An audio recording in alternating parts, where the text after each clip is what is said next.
morning children, welcome to Silver Bay School Mansarovar Palanpur. Today we will start chapter number 9, data handling. So what is data handling? See, there is one definition is given.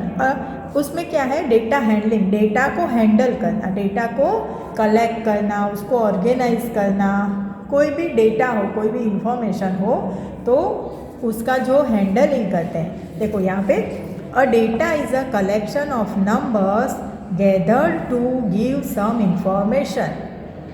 Means data क्या चीज़ है? It is a collection of numbers gathered to give some information. सब वो numbers को collect किया, एक साथ लिखा तो उससे हमको कुछ इन्फॉर्मेशन पता चलेगी. जैसे क्लास के सारे बच्चों के मार्क्स एक जगह पे लिखे, या फिर फर्स्ट टर्म और सेकंड टर्म के मार्क हमने लिखे, या फिर किसी के सारे बच्चों के वेट लिखा, हाइट लिखा, तो वो जो है वो उसको बोलते हैं डेटा. वो इंफॉर्मेशन को बोलते हैं डेटा. तो gathered to give some information, तो एक साथ लिखते हैं तो it is a data handling. तो डेटा हैंडलिंग में बहुत सारे टाइप्स होते हैं. तो उसमें देखो, रिकॉर्डिंग डेटा करते हैं, फिर उसको ऑर्गेनाइजेशन करते हैं, फिर तो ये सब करते हैं. तो उसके अलग अलग टाइप्स होते हैं. तो एक तो टैली मार्क्स की हेल्प से इस तरह से हम डेटा को ऑर्गेनाइज करते हैं. दूसरा होता है पिक्टोग्राफ. पिक्टोग्राफ में इस तरह से पिक्चर की हेल्प लेके भी हम डेटा को हैंडल मतलब कलेक्ट करके ऑर्गेनाइज कर सकते हैं. फिर थर्ड मेथड होती है ग्राफ. ये सब है ना, ग्राफ होते हैं ना हमारे. इस तरह से ग्राफ ड्रॉ करके भी, ग्राफ पेपर पे ग्राफ ड्रॉ करना तो आपको पता होगा, तो उस तरह से भी हम डेटा को ऑर्गेनाइज कर सकते हैं. तो आज मैं सबसे पहले आपको सिखाऊंगी टैली मार्क्स वाला मेथड. तो उसके लिए वी विल सॉल्व एक्सरसाइज 9.1. तो उसका क्वेश्चन 1 आज मैं आपको कराऊंगी.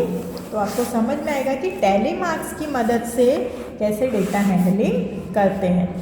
So you will write this line in your notebook. After writing the heading of the chapter, you will write this line also. And then exercise 9.1 we will start. So question 1. Okay, chalo, what is question 1? Let's see. In a mathematics test, the following marks were obtained by 40 students. अब ये जो दिया है ना, ये table में ये marks दिए, कितने बच्चों के? 40 स्टूडेंट्स के मार्क्स है. ये 40 होंगे कि भाई रोल नंबर 1 होगा तो 8 मार्क्स है, या कोई भी ऐसे ही बेंच वाइज कि भाई तेरे कितने 8 है, तेरे कितने 1 है, ऐसे टीचर ने लिख लिए.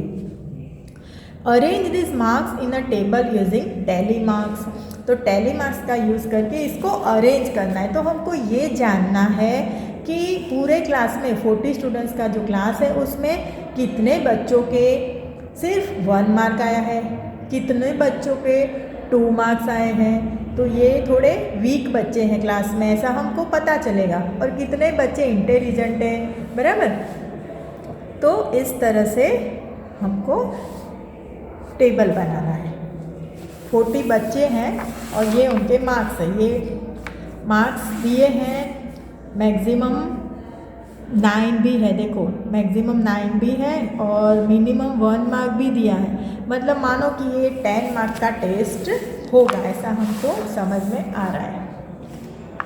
तो इसके लिए हमको टेबल बनाना है, जिसके इस तरह से आप टेबल बनाओगे तो हम पहले लिखेंगे मार्क्स, फिर लिखेंगे टैली मार्क्स, और फिर लिखेंगे नंबर ऑफ स्टूडेंट्स. तो ये टेबल बनाना है. टेबल बनाना है मतलब हमको लाइन ड्रॉ करके अच्छे से उसको इस तरह से बनाना है. टैली मार्क्स वाला है ना, थोड़ा बड़ा रखना था, ठीक है. चलो नाउ अब कि मैंने दिखाया ना कि सबसे मिनिमम मार्क्स 1 है और सबसे मैक्सिमम मार्क्स, यहाँ पे हम ऑब्जर्व करेंगे तो हमको समझ में आएगा कि सबसे मैक्सिमम 9 मार्क्स वाला भी बच्चा है. तो हम क्या करेंगे, यहाँ पे 1 2 3 4 5 6 7 8 9। इस तरह से मार्क्स लिख देंगे। अब हम एक चीज़ करेंगे, बस यही चीज़ आपको ध्यान से देखनी है। टैली मार्क्स क्या चीज़ है? टैली मार्क्स तो ऐसे लाइन करेंगे ना तो टैली मार्क्स कहते हैं उसको। चलो, फर्स्ट वाला 8 मार्क है। फर्स्ट एक बच्चा है, उसके 8 मार्क्स है, मतलब 8 के आगे हम ऐसे एक लाइन कर देंगे। फिर यहाँ देखो 1, तो 1 के आगे एक लाइन करो। फिर है 3, तो 3 के आगे एक लाइन करो। 7, तो 7 के आगे एक लाइन। 6, तो 6। 5, तो 5। अगेन 5। ध्यान से देखना मैं क्या कर रही हूँ, मेरे यहाँ पे ध्यान देना, मेरी पेन पे। तो फिर से 5 उसके बाजू में करना है। फिर 4 है, फिर दूसरा भी 4 है। फिर यहाँ 2 है, देखो यहाँ फिंगर रख रही हूँ, वो क्वेश्चन है और यहाँ मैं टैली मार्क्स करी, तो 2। फिर ये क्या चीज़ है? ये है 4, तो देखो 4 के आगे और तीसरी लाइन पे आ गई। फिर है 9, तो 9 के आगे एक लाइन। फिर 5, 3, 7, 1, 6, 5, 2, 7, 7, 3, 8, 4, 2, 8, 9, 5। अब एक चीज़ आपको ध्यान में रखनी है कि जब कोई भी नंबर के आगे 4 लाइन हो जाए, देखो 5 के आगे 4 लाइन तो ऑलरेडी हो गई, 1, 2, 3 और 4, और फिर से 5 आया ना, तो यहाँ 5वीं लाइन यहाँ पे नहीं करनी है। 5वीं लाइन हमको ऐसे इसको क्रॉस करनी है। क्लियर? बस ये चीज़ यहाँ ध्यान रखनी है। 4 लाइन हो गई और 5वीं बार जब वो नंबर आए 5th टाइम, तो उसको यूँ लाइन करें, मतलब 5th वाली लाइन यूँ क्रॉस होती है। चलो, अब आगे है 8, ये 8 है ना, चलो 8 में क्या है? यहाँ चौथी लाइन आ गई, ठीक है। 6, 7, ओके, देखो फिर से 7 में 1, 2, 3, 4 लाइन तो थी और 5th वाली लाइन आई, तो यूँ हम क्रॉस करेंगे। 5th वाली लाइन ऐसे टेढ़ी करेंगे। चलो 4th, ओके 4 नंबर, फिर से 1, 2, 3, 4, और ये 5वीं बार आया 4, तो उसको टेढ़ा करो। फिर 5th, चलो अब आप लोग बोलोगे अब फिर से 5th आया तो क्या करेंगे? फिर से हम नया ग्रुप शुरू करेंगे, थोड़ी जगह छोड़ेंगे और फिर से 1 टाइम, बराबर। फिर 6, 9, 6, देखो 4 हो गए ना, ये 5वीं बार। फिर 4, ओके, ये 5 का ग्रुप हो गया। अब फिर से 4 आया तो इधर, फिर 4, तो फिर से दूसरी बार 4, पता चल रहा है? अब मतलब तीसरी बार आए, चौथी बार आए तो करोगे, और 5वीं बार फिर से आएगा तो उसको क्रॉस करोगे। ये पैटर्न से आपको ये करना है। चलो 4 और फिर 6 और फिर से 6, बराबर। तो ये हमने टैली मार्क्स बना लिए। ये जो लाइन है ना उसको बोलते हैं टैली मार्क्स। अब ये टैली मार्क्स क्या है? इतने स्टूडेंट्स हैं, मतलब 1 मार्क में 1 मार्क वाले कितने स्टूडेंट्स हैं? 2 स्टूडेंट्स हैं। 2 मार्क्स वाले 3 स्टूडेंट्स हैं। ये बात समझ में आ रही है? तो हम लोग ऐसे गिनने कब बैठेंगे तो हम इसका टेबल यहाँ पूरा करते हैं। नंबर ऑफ स्टूडेंट्स 2, यहाँ पे 1, 2, 3, फिर यहाँ पे 1, 2, 3, यहाँ पे ये देख के समझ में आ गया 5। फिर हमको गिनने की ज़रूरत नहीं है कि 1, 2, 3, 4 और ये 5, नहीं, हमको समझ में आ गया कि ऐसा जब बन जाता है पूरा ग्रुप तो वो 5 है। तो 5 और 6 और 7, 5 और ये 6, 5 और 2 7, ये पूरा एक ही 5 है 5 है ना, ये 4 है और ये 3 है, ठीक है।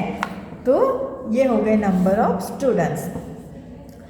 अब हमारे यहाँ पे नीचे क्वेश्चन दिए, देखो इसके नीचे टेबल के नीचे, find how many students obtained marks equal to और मोर देन 7। कितने बच्चों के मार्क्स 7 या 7 से ज़्यादा आए हैं, तो वो हमारा क्वेश्चन है। तो 7 या 7 से ज़्यादा मार्क्स वाले बच्चे कितने, अब ये चीज़ ध्यान में रखना। ये मार्क्स है तो 7 मार्क्स और 7 से ज़्यादा मार्क्स मतलब 8 मार्क्स और 9 मार्क्स, है ना। 7 मार्क्स या 7 से ज़्यादा मतलब ये मार्क्स वाले बच्चे कितने हैं, तो वो बच्चे हम यहाँ देखेंगे कि भाई 7 मार्क्स वाले 5 स्टूडेंट्स हैं, 8 मार्क्स वाले 4 स्टूडेंट्स हैं और 9 मार्क्स वाले 3 स्टूडेंट्स हैं। तो टोटल स्टूडेंट्स कितने हुए, 5 + 4 + 3 12। देखो 9 और 3 12। तो हम लोग लिखेंगे ए, क्या लिखोगे,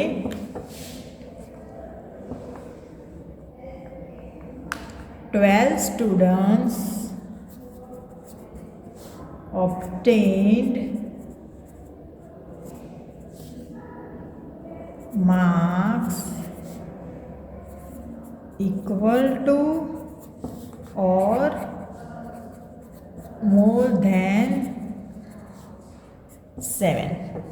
ठीक है, ये हमारा आंसर ए हो गया। ये चीज़ ध्यान में रखना आप लोग, इसका टोटल मत कर देना, ये मार्क्स का टोटल नहीं करना है, ये मार्क्स कितने बच्चों के आए वो हमको देखना है। तो बच्चे यहाँ है, यही चीज़ आपको ध्यान में रखनी है बेटा। और सेकंड वाला क्वेश्चन है, how many students obtain marks below 4। 4 marks से कम वाले स्टूडेंट्स कितने हैं, तो 4 मार्क्स से कम, तो यहाँ 4 मार्क्स वाले बच्चे हमको नहीं लेने, 4 मार्क्स से कम बच्चे वाले मतलब 3, 2 और 1 मार्क्स वाले कितने बच्चे हैं, तो 3 मार्क्स में 3 स्टूडेंट्स हैं, 2 मार्क्स वाले भी 3 स्टूडेंट्स हैं और 1 मार्क वाले 2 स्टूडेंट्स हैं। तो कितने बच्चे हो गए, ये 3, 3, 2 वाले कितने बच्चे हो गए, 8 हो गए ना टोटल। बस, तो ये हमारा आंसर हो जाएगा। क्या लिखेंगे, how many students obtain marks below 4, तो 8 students obtain marks below 4। Easy, ठीक है बेटा, आज इतना लिखना आप लोग तो, और अच्छे से नीट एंड क्लीन लिखना। नेक्स्ट वीडियो में मैं आपको दूसरे इसी तरह के क्वेश्चन कराऊंगी। Okay, till then bye.